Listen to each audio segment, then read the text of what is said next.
48 घंटे में इस तीसरे बड़े हमले के बाद हूती ने वीडियो जारी कर सभी एयरलाइंस को चेतावनी दी कि अब इजराइल के बेन गुरियन एयरपोर्ट पर आने वाली कोई भी फ्लाइट महफूज नहीं है और साथ ही इजराइल को भी चेतावनी दी कि जब तक गजा से नाकाबंदी नहीं हटती तब तक ये हमले जारी रहेंगे। लगातार हूती के हमलों से पूरे इजराइल में दहशत का माहौल है। इजरायली आवाम में अफरा तफरी मची हुई है।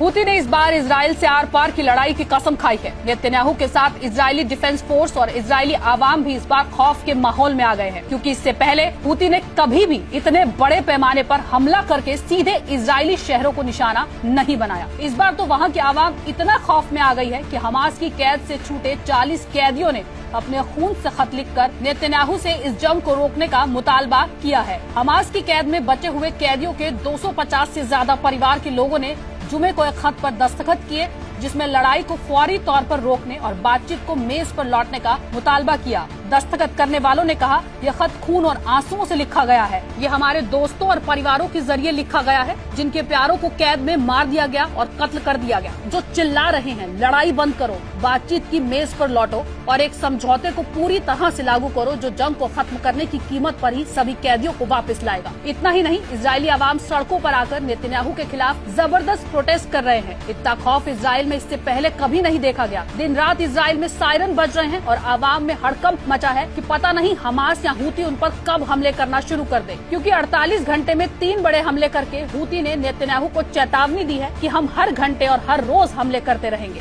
हूती समूह ने हमले की जिम्मेदारी लेते हुए इजरायली एयरपोर्ट पर आने वाली सभी एयरलाइंस को चेतावनी दी है कि इजराइल का बेन गुरियन हवाई अड्डा अब महफूज नहीं है। हूती स्पोक्सपर्सन याह्या सारी ने वीडियो जारी कर कहा कि हमने फिलिस्तीन 2 मिसाइल से बेन गुरियन एयरपोर्ट पर हमला किया, जो कामयाब रहा और ये हमारा 48 घंटे के दरमियान तीसरा हमला है।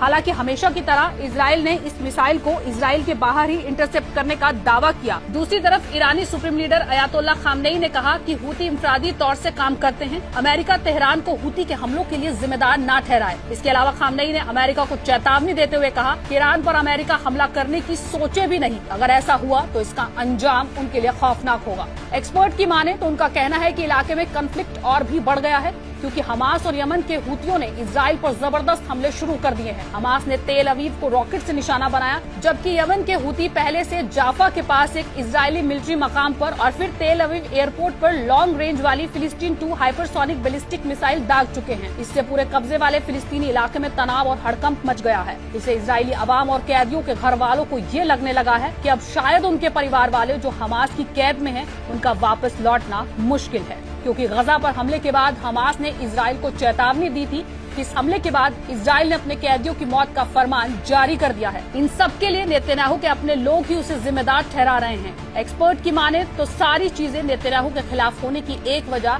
शिन बेट के चीफ रोनेन बार को बर्खास्त करना भी है, जिससे सियासी रद्द अमल भी शुरू हो चुका है। रोनेन बार वो शख्स हैं जो नेतन्याहू के करीबी लोगों से जुड़े सुरक्षा उल्लंघनों की तफ्तीश कर रहे थे और उन्होंने ही नेतन्याहू पर खुफिया ब्रीफिंग और होस्टेज डील में बाधा डालने का इल्जाम लगाया था। जनता में गुस्सा बढ़ने के साथ साथ 73% इजरायली आवाम अब नेतन्याहू के इस्तीफे की मांग कर रहे हैं। सबका कहना है कि इजराइल को बढ़ते खतरों और अंदरूनी सियासी उथल पुथल का सामना करना पड़ रहा है। ऐसे में कोई बड़ी बात नहीं कि नेतन्याहू को इस्तीफा देना पड़ जाए। इजरायली अधिकारियों और डिफेंस फोर्सेज को भी लगने लगा है कि हूती और हमास मिलकर इस बार बड़े पैमाने पर हमले कर सकते हैं, जिसका नुकसान इजरायली आवाम को उठाना पड़ सकता है।